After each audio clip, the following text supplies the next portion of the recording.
का प्रयास करूंगा।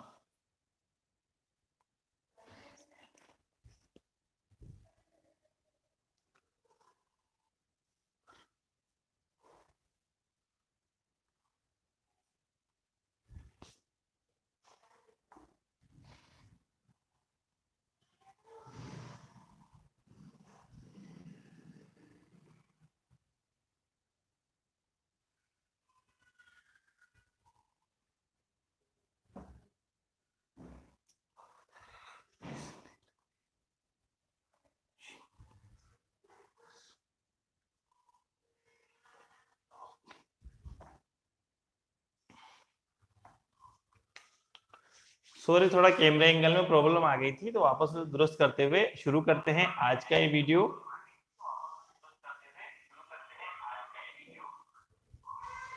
देखिए, सांप्रदायिकता के दुष्परिणाम क्या क्या है। तो सांप्रदायिकता होती क्या है, सबसे पहले हम इसे समझें कि सांप्रदायिकता होती क्या है, उसके बाद हम उसके दुष्परिणामों को जान पाएंगे। तो इसके बारे में मैंने पिछला वीडियो बनाया है, उस वीडियो को भी देख सकते हैं कि सांप्रदायिकता क्या है, उसके दुष्परिणाम क्या है, उसके कारण क्या है। तो सांप्रदायिकता एक वो स्थिति है जिसमें एक व्यक्ति अपने धर्म को, अपने संप्रदाय को बाकी से अलग मानते हुए समाज के अन्य धर्म, अन्य संप्रदाय के लोगों के प्रति विद्वेष की भावना रखता है, अलगाव की भावना रखना है, अपने धर्म और संप्रदाय से अधिक जुड़ाव रखता है, और ऐसा करते हुए अपने राष्ट्र, अपने राज्य, अपने समाज के विरोध में भी जा सकता है, उसको नुकसान भी पहुंचा सकता है। ये सारी स्थिति सांप्रदायिकता कहलाती है। बात करते हैं सांप्रदायिकता के दुष्परिणाम क्या क्या होते हैं। तो सबसे पहली बात करते हैं, देखिए सांप्रदायिकता होगी तो आपसी द्वेष बढ़ेगा, आपसी द्वेष लोगों में बढ़ता चला जाएगा इस सांप्रदायिकता की वजह से। क्यों बढ़ेगा भाई? हिंदुओं में लड़ाई, मुसलमानों में लड़ाई, सिखों में लड़ाई, अगर इन कौमों के बीच में आपस में लड़ाई होती रहेगी तो इस लड़ाई की वजह से जो संघर्ष है, उस संघर्ष की वजह से लोगों में आपसी द्वेष बढ़ता चला जाएगा।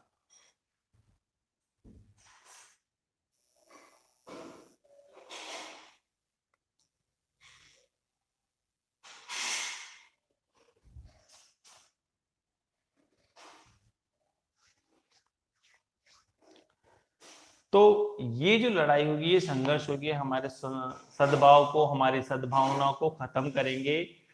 विभिन्न धर्म के लोगों के बीच में ईर्ष्या को, जलन को, लड़ाई को, झगड़े को, द्वेष को बढ़ाएंगे, जो समाज के लिए अच्छा नहीं है। बात करते हैं अगला दुष्परिणाम, जो सभी को पता है कि क्या होना है।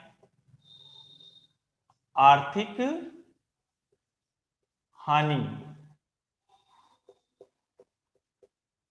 अगर सांप्रदायिकता बढ़ेगी तो सांप्रदायिकता के बढ़ने के साथ साथ सांप्रदायिक दंगे बढ़ेंगे, आपस में लड़ाई झगड़े बढ़ेंगे, जो गवर्नमेंट प्रॉपर्टीज है, सार्वजनिक जो प्रॉपर्टीज है, उसको नुकसान पहुंचाया जाएगा।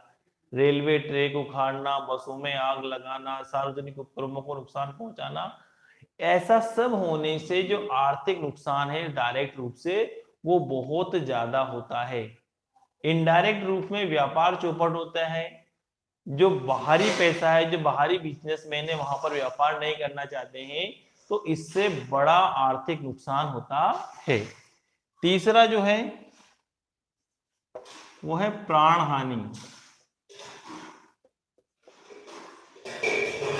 अगर ये इसी प्रकार से दंगे चलते रहते हैं तो उन दंगों की वजह से प्राण हानि भी होती रहती है ना।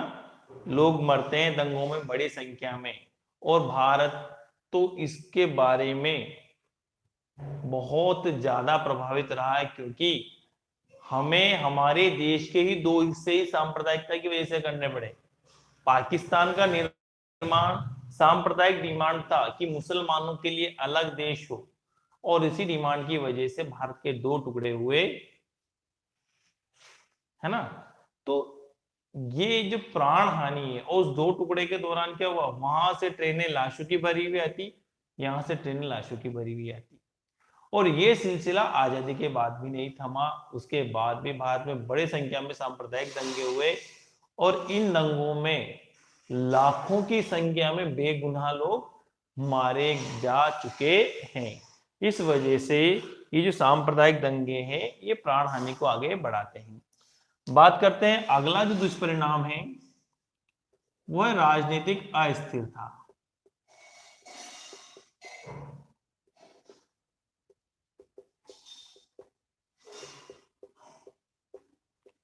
देखिए, राजनीतिक अस्थिरता होगी क्योंकि दंगे होंगे, है ना। दंगों की वजह से व्यवस्था नहीं हो पाएगी, शांति नहीं हो पाएगी, समाज में स्थायित्व नहीं आ पाएगा, तो सरकारें भी अपनी नीतियों को सही से लागू नहीं कर पाएगी, है ना। अपने विकास के कार्यों को आगे नहीं बढ़ा पाएगी, अपना ध्यान सांप्रदायिक मुद्दों पर ही रखे रहेगी, जो राष्ट्र के लिए नुकसानदायी है, समाज के लिए नुकसानदायी है। आपको याद होगा 1994 में भारत में 3 राज्यों की सरकारें सांप्रदायिकता के कारण बर्खास्त कर दी गई थी, राजस्थान, मध्य प्रदेश और उत्तर प्रदेश। तो इस प्रकार अगर सांप्रदायिकता बढ़ेगी तो राजनीतिक अस्थिरता का वातावरण बढ़ेगा, और अगर अस्थिरता बढ़ेगी तो ये देश के विकास के लिए घातक है। बात करते हैं अगले दुष्परिणाम की, तो वह राष्ट्रीय एकता में बाधा।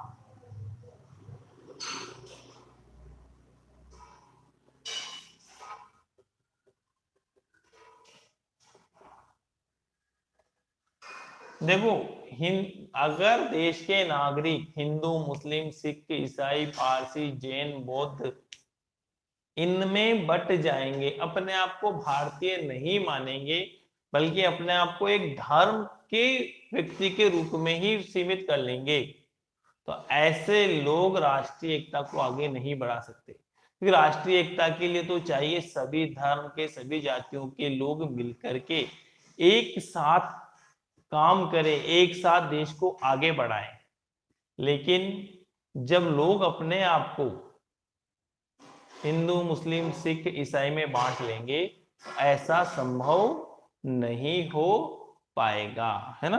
बात करते हैं अगली समस्या जो इससे आएगी, वो है राष्ट्रीय सुरक्षा को खतरा।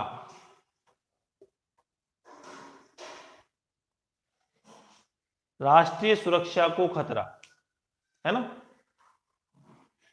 अगर देश के लोग धर्म के नाम पर बट जाएंगे तो बड़ी आसानी से दुश्मन राष्ट्र उन लोगों का फायदा उठा लेंगे, है ना। हिंदू मुस्लिम में बट जाएंगे तो हिंदू मुसलमानों को नीचा दिखाने के लिए, और मुसलमान हिंदुओं को नीचा दिखाने के लिए देश के दुश्मनों के साथ मिल सकते हैं, उनके साथ खुफिया सूचनाएं बांट सकते हैं, आतंकवादी घटनाओं में शामिल हो सकते हैं, और ऐसा अगर होता है तो हमारे राष्ट्रीय सुरक्षा के लिए वो बहुत बड़ा खतरा हो जाएगा, है ना। जैसे 1993 में बम्बई बम धमाके हुए थे, लोग भारत के ही थे जो उन धमाकों में मरे थे, और षड्यंत्र में शामिल लोग भी बहुत सारे भारत के थे, जिनका इस्तेमाल पाकिस्तानी खुफिया एजेंसी आईएसआई के द्वारा किया गया था। तो इस प्रकार यदि हम अपने आप को सांप्रदायिकता में बांट लेंगे तो हमारी राष्ट्रीय सुरक्षा भी खतरे में पड़ जाएगी, और लास्ट में इसका नुकसान है कि जहां पर सांप्रदायिक दंगे होते हैं वहां ना तो शांति हो पाती है, ना औद्योगिक विकास हो पाता है। इमेजिन कीजिए, आपको आपकी दुकान लगानी है, एक फैक्ट्री लगानी है ना। तो क्या आप ऐसे स्थान पर अपना पैसा लगाना पसंद करेंगे जहां आए दिन दंगे होते रहते हैं, आपको डर हो कि आपकी प्रॉपर्टी पर कुछ दंगाई आग लगा दें, तोड़ फोड़ कर दें और आपकी मेहनत का जो पैसा है वो बर्बाद हो जाए। बिल्कुल नहीं, क्योंकि उद्योगों को विकसित होने के लिए, आर्थिक विकास का माहौल बनने के लिए शांति आवश्यक है, सौहार्द आवश्यक है। लेकिन सांप्रदायिकता की स्थिति में शांति और सौहार्द नहीं रह सकता है। इसी वजह से जहां पर सांप्रदायिकता होगी वहां औद्योगिक और व्यावसायिक विकास की संभावनाएं समाप्त हो जाएगी। कोई भी वहां पर पैसा नहीं लगाएगा, कोई भी वहां पर फैक्ट्री नहीं लगाएगा। तो ये तो थे सांप्रदायिकता के दुष्परिणाम, कि सांप्रदायिकता होने से ये दुष्परिणाम होते हैं। अब बात कर लेते हैं सांप्रदायिकता को रोकने के उपाय, है ना, दूर करने के उपाय।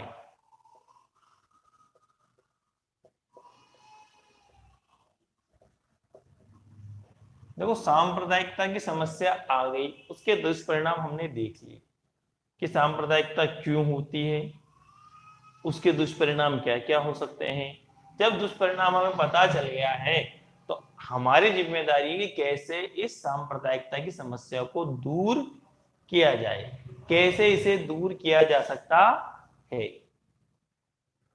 तो सबसे पहली बात तो दूर करने के लिए सबसे पहली तो आवश्यकता तो यह है कि सरकारें ऐसा कोई भी कार्य ना करे जिससे सांप्रदायिकता की समस्या को बढ़ावा मिलता हो। सरकारें समानता की बात करती हैं, लेकिन व्यवहारिक तौर पर कई बार समानता पूर्वक व्यवहार नहीं कर पाती है। एक धर्म और धर्म विशेष के अनुयायियों के प्रति सरकारों का झुकाव देखने को मिलता रहा है। इस वजह से अगर सांप्रदायिकता को रोकना है तो सरकारों को समानता पूर्वक व्यवहार करना पड़ेगा, ऐसी नीतियां बनानी पड़ेगी। सबसे पहली चीज तो ये है। दूसरी इंपॉर्टेंट चीज है सांप्रदायिकता को रोकने के लिए है, वो है शिक्षा।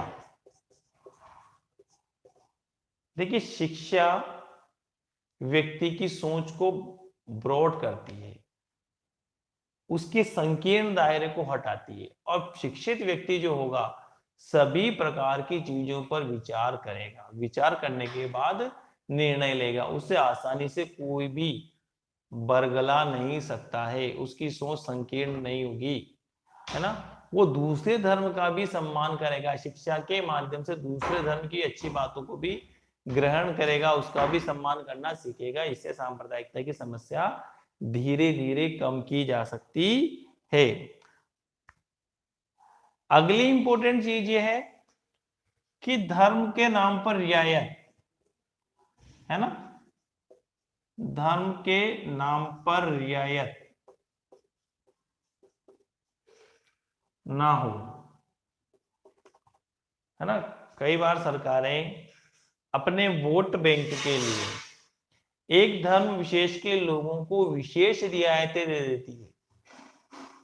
जब एक धर्म के लोगों को विशेष रियायतें दी जाएगी, विशेष सहूलियतें दी जाएगी, इस आधार पर दी जाएगी क्योंकि वो उस धर्म के हैं। अगर ऐसा होगा तो ऐसी स्थिति में क्या होगा, लोगों में ईर्ष्या आएगी, जलन आएगी, किसके प्रति, दूसरे धर्म के लोगों के प्रति। तो सरकारों को चाहिए कि लोगों के बीच में भेदभाव ना करे, धर्म के आधार पर भेदभाव ना करे और विशेष रियायतें ना दे। अगली चीज है अल्पसंख्यकों की सुरक्षा।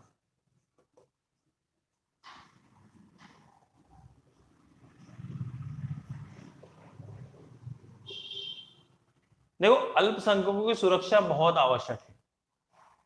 क्यों आवश्यक है? कि अगर सांप्रदायिक सौहार्द रखना है तो जो लोग धर्म के आधार पर अल्पसंख्यक के जो कम मात्रा में है उनमें डर नहीं होना चाहिए, वो सबके साथ मिलकर के रहने वाली स्थिति में होने चाहिए। अगर अल्पसंख्यकों के साथ भेदभाव पूर्ण व्यवहार होगा, उनके मन में डर होगा, तो वो अपने आप को बहुसंख्यकों से अलग मानेंगे और वो उनके साथ जुड़ नहीं पाएंगे, उनके मन में सांप्रदायिकता की जो भावनाएं हैं वो आसानी से बढ़ाई जा सकेगी। दुश्मन राष्ट्र उसका फायदा आसानी से उठा लेंगे। बात करते हैं अगली समस्या, जो है चुनावी राजनीति।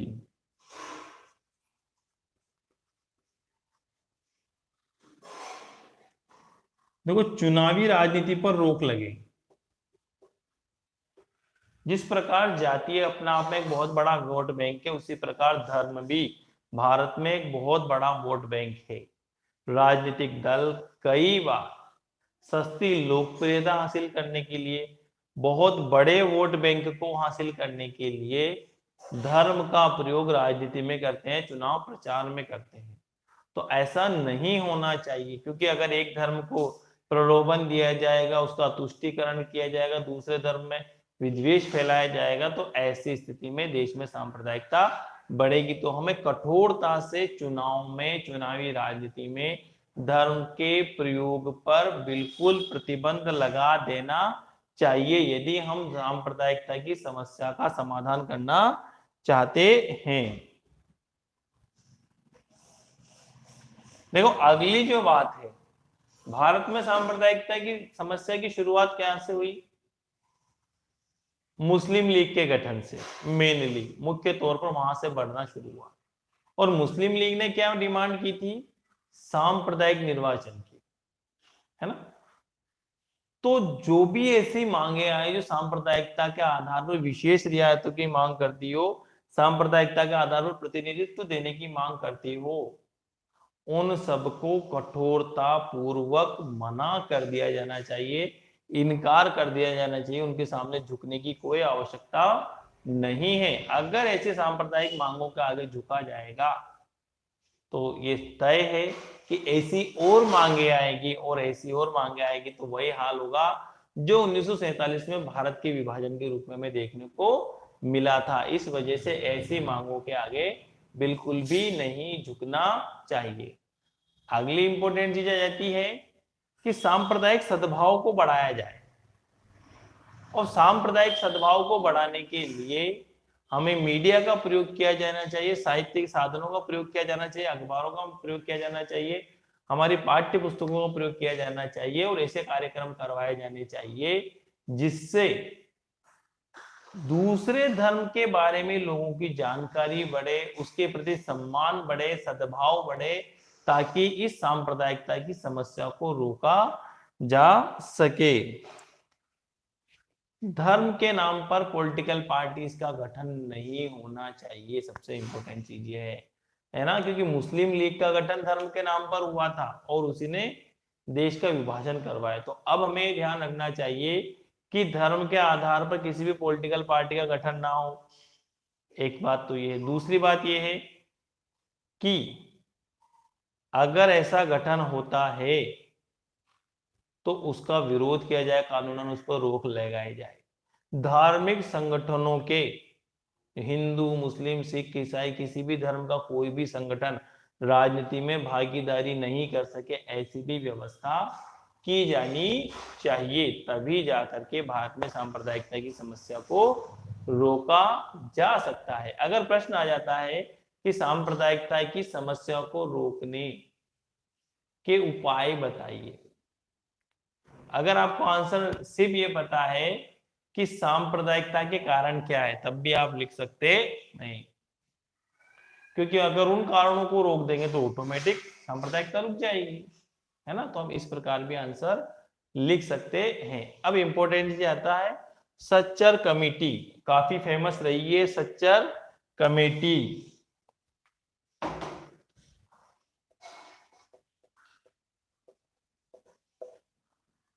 देखो, भारत सरकार ने मुसलमानों के सामाजिक, आर्थिक, राजनीतिक, सांस्कृतिक पिछड़ेपन का अध्ययन करने के लिए और उसमें सुधार के सुझाव देने के लिए सुप्रीम कोर्ट के रिटायर्ड जज श्री राजेंद्र सिंह सच्चर की अध्यक्षता में एक 7 सदस्यीय सच्चर समिति का गठन किया। तो हमारे पास एक क्वेश्चन आ गया, इसके अध्यक्ष कौन थे, कितने सदस्य थे, और इस कमेटी का गठन क्यों हुआ? मुसलमानों की सामाजिक, आर्थिक, शैक्षणिक जो पिछड़ापन है उसका अध्ययन करने के लिए और उसके लिए रिपोर्ट देने के लिए इस कमेटी का गठन हुआ, उसके सुझाव देने के लिए इसका गठन किया गया। तो इस कमेटी ने अपने सुझाव में 15 सूत्री योजना प्रस्तुत की, 15 सूत्री कार्यक्रम दिया। अब इस 15 सूत्री कार्यक्रम में था मुसलमानों के लिए सर्व शिक्षा अभियान और बालिकाओं की शिक्षा को प्रोत्साहन दिया जाए।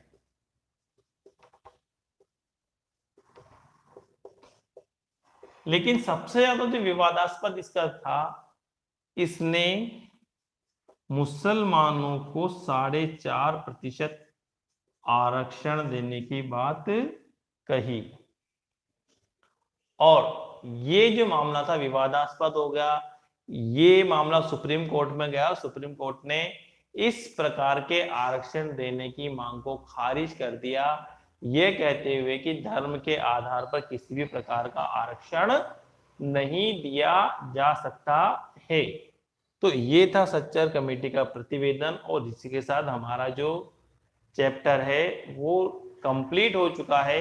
अगर आपकी कोई क्वेरी हो, कोई कमेंट हो तो बता दीजिएगा, मैं अभी तुरंत उसका समाधान करने का प्रयास करूंगा।